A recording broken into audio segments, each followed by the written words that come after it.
Hello and welcome to another episode of Life Telos as First Principle. Today I want to talk about four of our most powerful symbolic inventions: self, God, heaven, and hell. In an earlier video that I titled The Brilliance and Buffoonery of the Big Human Brain, I described how our enlarged brain gave rise to the invention of different kinds of tools, some physical, like stone axes and the printing press, and others symbolic, like language, time, and money. Self, God, heaven, and hell belong to this symbolic family. They're not physical things. They live in our imagination, our stories, and our moral codes, and yet they've shaped human life as profoundly as any physical tool. I'm going to talk about these four inventions one by one.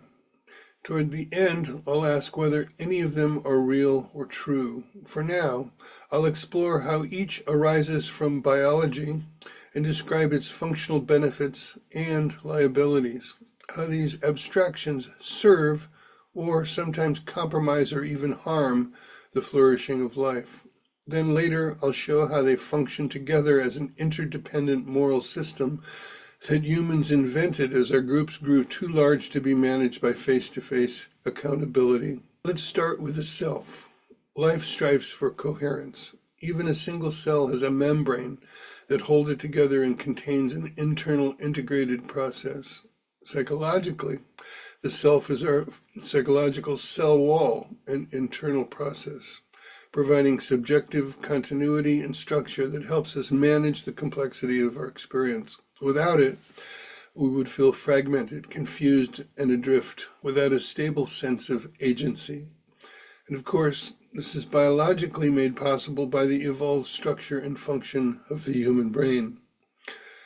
Being able to conceive and think about ourselves provides many benefits. The self becomes the locus of planning, reflection, self-regulation, accountability, conceiving long-term projects, and our reliability in cooperative relationships. It gives us a stable point from which to engage with others, a sense of choice and agency in navigating our complex social world. But this self comes with liabilities.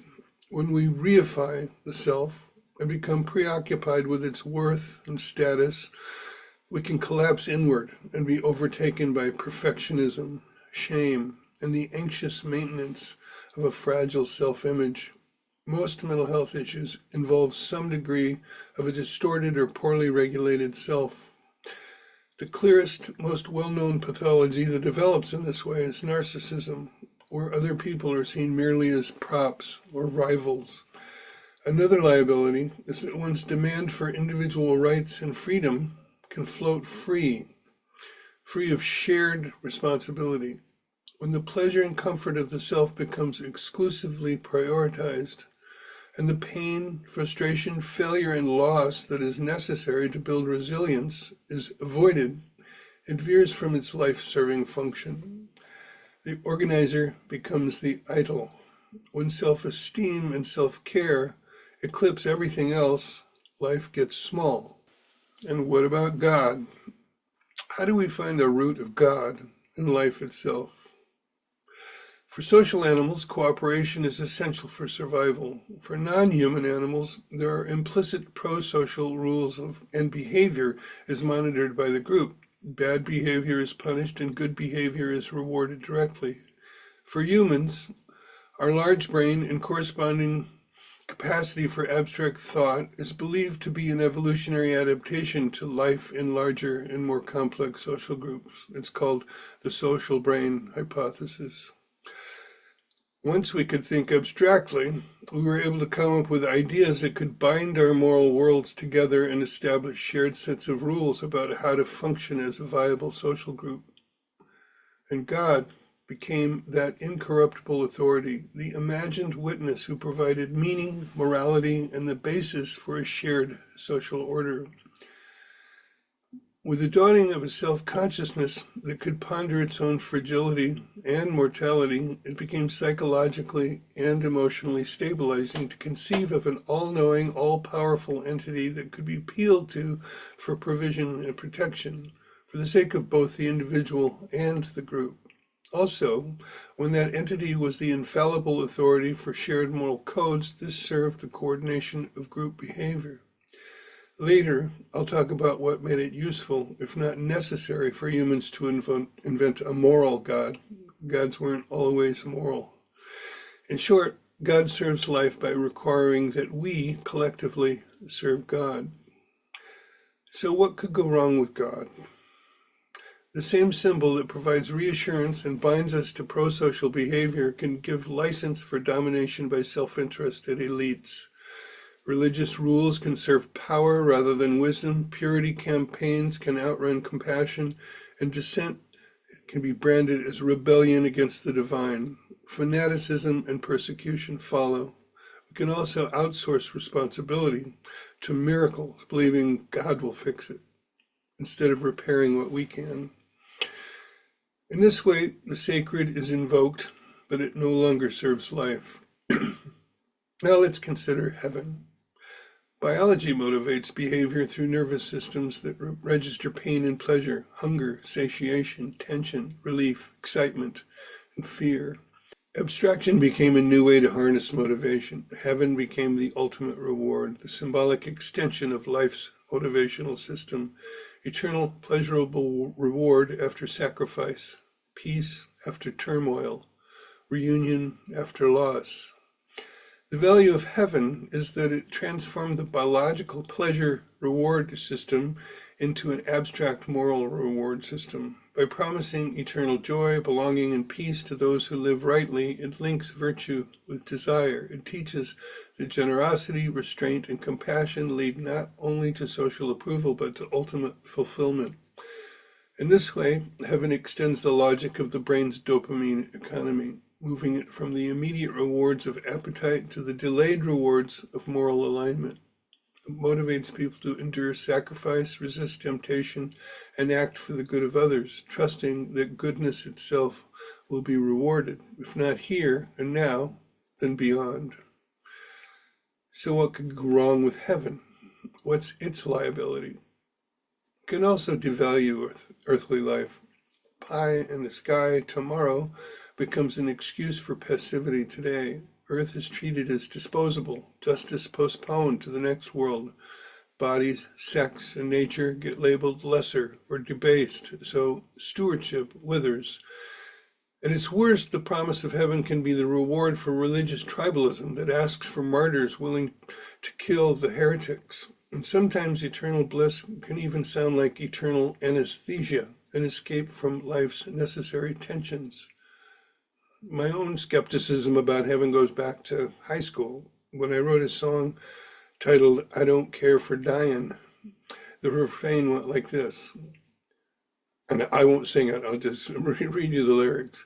"I don't care for dying, it's a shame we gotta go, but eternity's a long, long time, and I bet it would pass slow." And finally, hell. If heaven is the North Star of moral motivation, hell is the guardrail of deterrence. At simpler biological levels, the sensation of pain is how nature motivates us to avoid things that are harmful to life. When societies were small, reputation and direct confrontation managed wrongdoing. This worked especially well for self-conscious beings capable of experiencing shame, a form of psychological pain at times even worse than the physical kind. As communities grew larger, punishment extended beyond social ostracism and became abstracted into the afterlife. So, what's good about hell? It extends accountability and punishment beyond human sight and reach. It deters hidden exploitation and harm and encodes the belief that actions matter and wrongdoing will be punished even when unseen by the human eye. God is always watching, and He has a place for you. This helped to protect early civilizations from moral collapse when legal enforcement was weak. It needs to be said that not all moral cosmologies framed this in terms of a single lifetime. In Buddhist and Hindu traditions, for instance, karma and reincarnation serve a similar purpose, an elegant moral feedback loop stretching across lifetimes. Good actions are believed to lead to favorable rebirths, harmful ones to suffering and lower states of existence. Even without an omniscient deity or heaven and hell, the cosmos itself functioned as a moral witness, ensuring that justice would find its balance eventually. The downside or liability comes when the idea of hell or cosmic punishment is weaponized by malevolent leaders to control entire populations in service to their own power.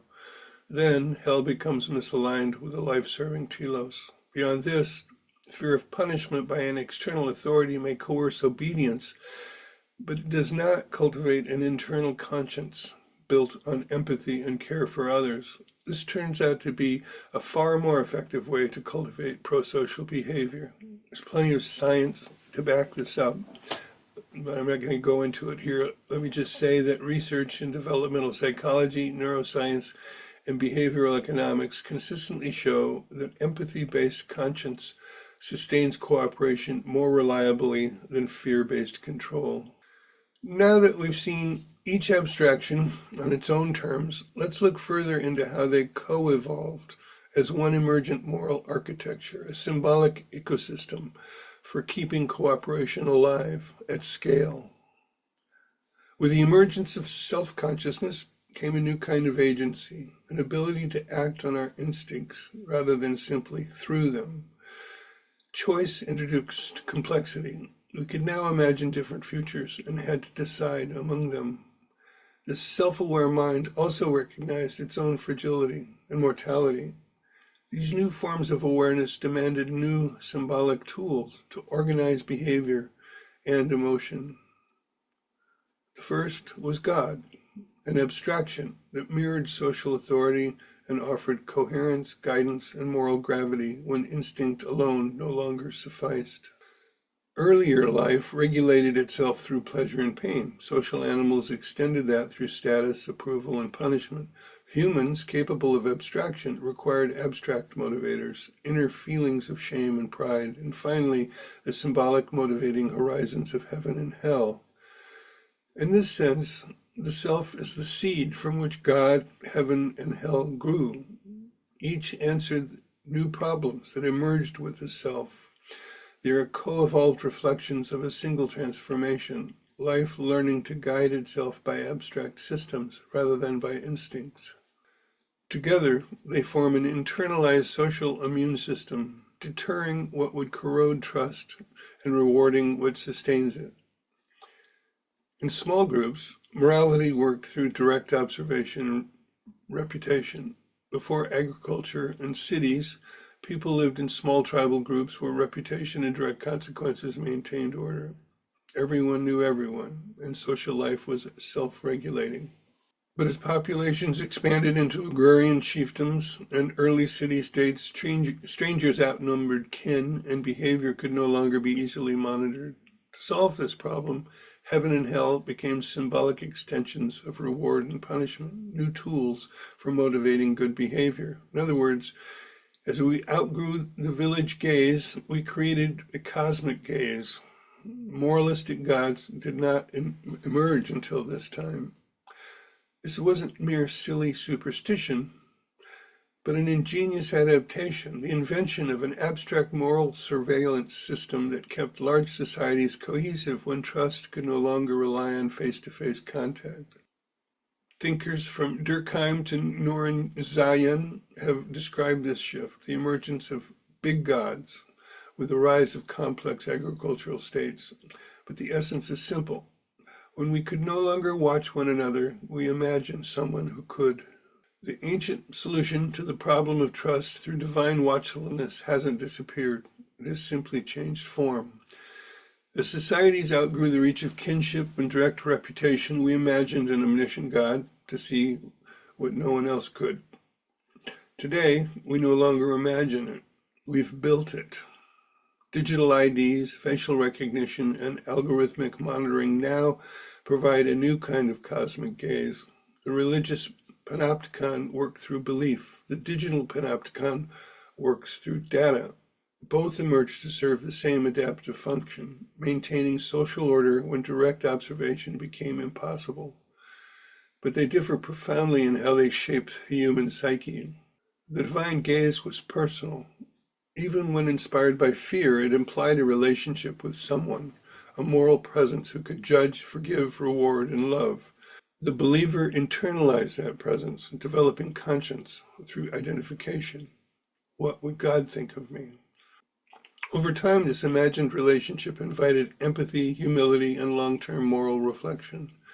Heaven and hell extended life's reward and punishment systems into the symbolic realm, training the capacity for delayed gratification and moral foresight. The digital gaze, by contrast, is impersonal. It sees but does not understand. Its logic is bureaucratic, not moral. No empathy, no forgiveness, only record, flag, and consequence. One cannot love or be loved by an algorithm. Under its watch, people don't internalize values, they calculate risks. Behavior conforms through anxiety, not conscience. It produces compliance, not character. Developmentally, both systems begin with external control, just as a child's conscience begins with parental approval and disapproval, but only one can mature into inner guidance. The divine model, at its best, operates like a wise parent, firm but personal, guiding behavior toward empathy and responsibility. The digital model functions more like an authoritarian one, unblinking, rule-bound, and indifferent to understanding. It can enforce obedience, but it cannot teach wisdom. Time deepens the difference. Religious consequences were deferred and abstract, heaven and hell awaiting after death. That very distance encouraged reflection and self-regulation across time. Digital surveillance collapses the horizon to the immediate present. Reward or punishment arrives instantly and tangibly. Divine judgment stretched morality toward eternity. Algorithmic judgment pins it to the next click. Both systems serve life's collective need for order, but their telos diverges. One aspires to awaken moral imagination, the other merely to manage behavior. The divine gaze made us moral. The digital gaze may only make us careful. And yet even here life's impulse persists. The same drive that once sought conscience through the eye of God now seeks safety in the eye of the camera. Both are ways of keeping the social fabric intact when trust frays. The danger is that in gaining perfect observation, we may lose what makes observation unnecessary, the inner life that can see itself. The God who sees everything also knows our hearts. The divine gaze was imagined to penetrate thought itself, our motives, temptations, even our unspoken desires. That interior omniscience invited self-examination. It moralized intention, not just behavior. We learn to watch ourselves from within, not merely to perform for others. The digital gaze, no matter how powerful, remains skin deep. It can track our movements, purchases, and preferences, but not the private theater of thought and conscience. It builds profiles, not persons. Where divine omniscience fosters inward reflection, algorithmic omniscience breeds outward conformity. One cultivates a soul, the other curates a record. And unlike divine judgment, which at least promised forgiveness, digital judgment is permanent. Every error is archived, every deviation remembered. What began as a means to ensure safety can end by eroding the inner conditions of moral growth, the space to reflect, the grace to recover, and the freedom to change. We can already glimpse this dynamic in emerging social credit systems where algorithms quantify trustworthiness and moral worth through behavior scores. In China, low scores can restrict travel, limit access to housing or education, or even freeze bank accounts. High scores grant privileges and social status. In theory, scores can be repaired through approved acts, donations, online praise, or conformity. But this is behavioral correction, not moral reconciliation. It's Pavlovian rather than penitential, a feedback loop of compliance without reflection. In such systems, forgiveness becomes a function of performance metrics rather than interchange. Modern democracies have wisely kept moral authority out of the hands of the state, but this also means the state can only regulate behavior, not cultivate conscience. Religion once filled that role, binding moral life to a sacred narrative, but as belief declines, the vacuum remains. Technology can monitor conduct, but cannot awaken care. Without something to replace the moral imagination once carried by the divine and sacred, societies drift between moral chaos and digital control. What we need now is a ground that can unite freedom and order without reverting to either theocracy or technocracy. A principle that renews moral life from within rather than policing it from without. I believe that principle is what I call Life Telos. It's hard to say which is the lesser danger, to believe in and voluntarily submit to an imagined God, or to be monitored and controlled by human systems. Both arose to solve the same ancient problem, how to coordinate moral behavior when our societies grow too large for direct personal oversight. At its best, belief in a transcendent God internalized moral awareness. At its worst, it handed that authority to priests and kings who claimed to speak for the divine. At its best, technological oversight can expose corruption, deter crime, and protect the vulnerable. But at its worst, it can centralize power in ways no tyrant in history could have dreamed of. A system that knows everything, remembers everything, and cannot be reasoned with. When surveillance becomes total, it doesn't just monitor behavior, it programs it, eroding privacy, autonomy, and even the capacity for moral choice. Both systems began as life-serving responses to the problem of scale, but each can lose balance when the tension between freedom and order collapses. To collapse the dialectic means that one side of a necessary polarity swallows the other. Religion becomes pathological when it demands obedience without freedom, when compliance replaces inquiry, and belonging is bought with a surrender of independent thought. Digital surveillance becomes pathological when it imposes order without dignity, when safety is purchased at the cost of privacy and autonomy, and compliance replaces conscience. Both extremes undermine the very life they were meant to protect. A society cannot flourish if it's either unbound by order or suffocated by control. I believe that what we need now is a third movement, an internal moral orientation that is conscious, voluntary, and life-aligned. Not submission to gods or governments, but voluntary participation in the living order itself. In essence, moral authority must arise from our identification with life, Life Telos. The recognition that serving life is to serve the very ground from which both freedom and order are born. This, I believe, could be the common root that religion and reason have both been reaching toward. They may seem opposed, yet each in its own way seeks to anchor human life in something trustworthy and enduring. To see how deep that common ground runs, let's look at two unlikely allies, logic and God, and how both rest on the same underlying faith in order. When we ask whether logic is true, we quickly discover that logic can't be proven from outside itself. Any proof already uses logic, so its validity is circular. Yet we trust it, because without it we couldn't think or speak coherently. Logic isn't verified by experiment, it's the condition for verification itself. We take it on faith that the world is orderly, and that our minds, in some deep way, mirror that order.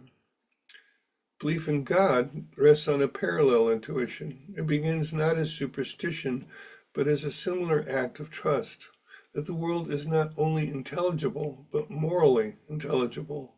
Just as logic presumes a rational structure in nature, theism presumes a moral structure to social life. Both arise from the same faith in coherence, that existence is not chaos, but patterned, meaningful, and somehow good. From these intuitions, cultures elaborate rule systems. In logic, these become the laws of identity, non-contradiction, and inference, the grammar of thought. In religion, they become commandments, virtues, and moral codes, the grammar of conduct. Both are attempts to translate an inner sense of order into shared language, and both can drift from their living source, turning the insight into ideology. Psychologist Jonathan Haidt, in his research on moral foundations, has shown that moral intuition long precedes explicit moral reasoning. Our sense of right and wrong emerges from ancient emotional and social instincts that served cooperation and group survival. The laws of God, seen in this light, are cultural articulations of those evolved intuitions, symbolic expressions of life's adaptive wisdom.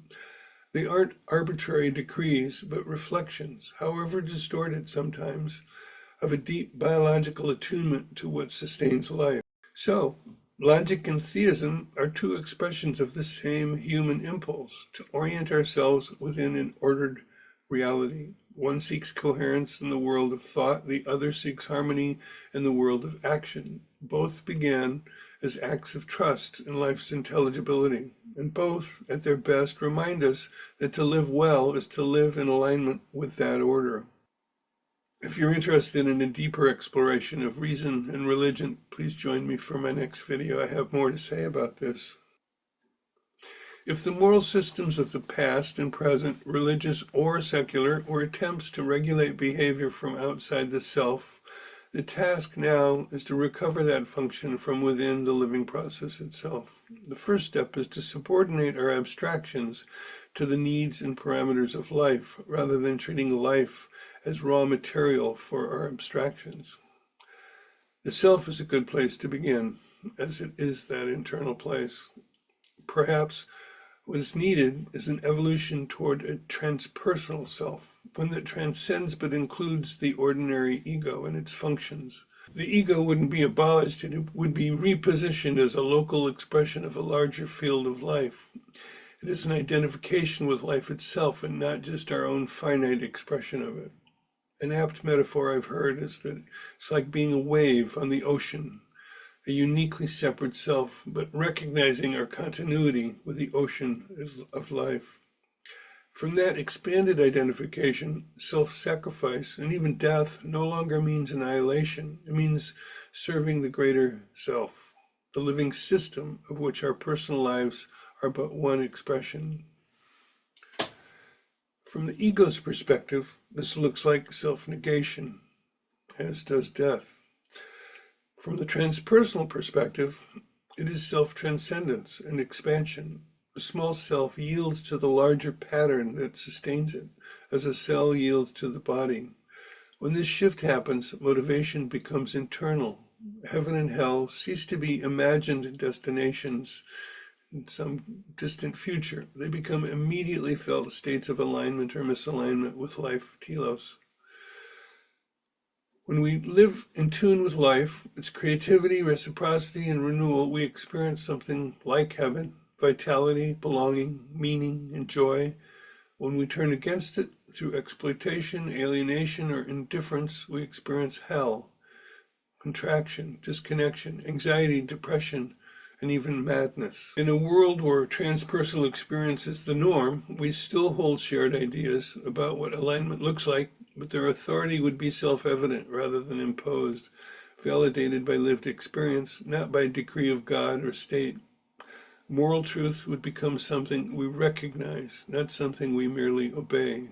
Of course, this vision is aspirational. We'll continue to live in a human world structured by religious doctrines and state controls, because those systems meet enduring social needs. But perhaps, quietly, another possibility can grow and ripen over time, a moral order grounded not in surveillance or submission, but in conscious participation with the life that animates us all. Before closing, I want to acknowledge that for many contemplative theists, the love of God and the longing for a union with God are already transpersonal experiences. They're not acts of submission born of fear, but of joyful participation in something greater than the ego. When that love includes the world God created, when it reveres life itself as an expression of the divine, it converges naturally with what I've been calling Life Telos. So the invitation here is not to replace such devotion with something else, but to find its deepest root in the living world, to remember that if God loves creation, then loving life in all its fragility and demand is itself a form of worship. On this ground, the contemplative theist and the life-centered secularist can meet as kin. That's all I have to say for today. Thanks for sticking with me to the end. My hope was to shine a light on the deeper significance and function of ideas that many might think can be easily dismissed as irrational beliefs that no longer serve any useful function. Beyond that, to suggest not a new ideology for moral conduct, but a unifying orientation for ongoing inquiry and action. If you got something out of this, please give it a like and subscribe. Thanks. Until next time, take care of yourself and each other. Bye for now.